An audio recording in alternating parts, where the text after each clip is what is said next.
In this video, I'm going to introduce document libraries.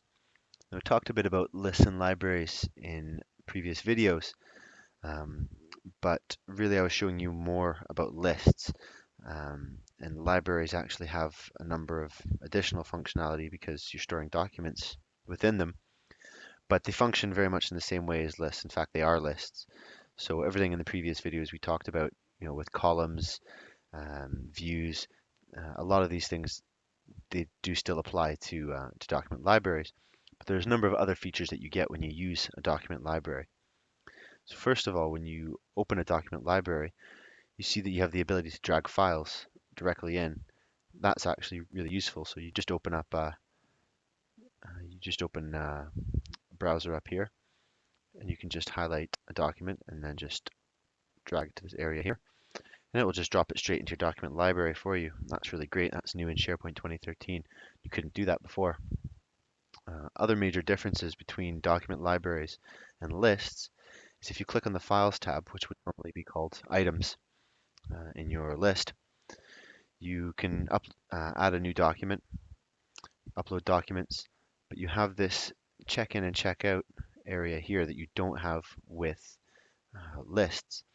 Uh, this just allows you to kind of lock a document for editing. You can check the document out to yourself so that other people can't modify it, and then you can check it back in. And you also have the ability to discard somebody else's checkout. Obviously, you have to have the correct permissions to do that. Another thing that you'll see that you have with document libraries is this copies section here. You have the ability to download a copy of the particular document that you may be looking at, and you also have these send to options here. We'll get into those in the later videos. Basically, it allows you to keep copies of this document in other areas of SharePoint. You also have this workflows area, and we'll talk about the workflows and content approval in another video. But this allows you to have a bit more control over your document libraries and how you publish documents. You can do drafting, so that's quite a useful tool here. But just out of the box, none of that's not enabled. But you do have the ability to check in and check out a document. So if I choose that, I can check this document out for editing, and you can see that's denoted by this little icon here. And once I've worked on it and done the work I need to do, I can just go back here and check it back in. And it'll ask me to update it. Do I want to retain the checkout?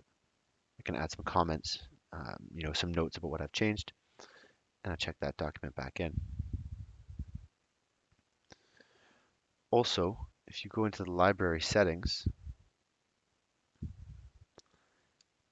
you'll see there are a couple other differences. Versioning, especially, there's a difference for the versioning when you're working with a document library. You can do content approval, and as I said, we'll get to that in another video. But you can have major and minor versions, which is quite nice to have as well. So if you're working on a document, um, you can set every time you modify the document, automatically creates a major version, or you can have major and minor versions. And when you check a document back in, SharePoint will ask you whether or not it's a major or minor version. I'll cancel that. As I said, though, you can see here columns and views still apply to document libraries. So they really are just lists that store documents, and they have a few other features associated with them. And we'll get into those other features in the next video.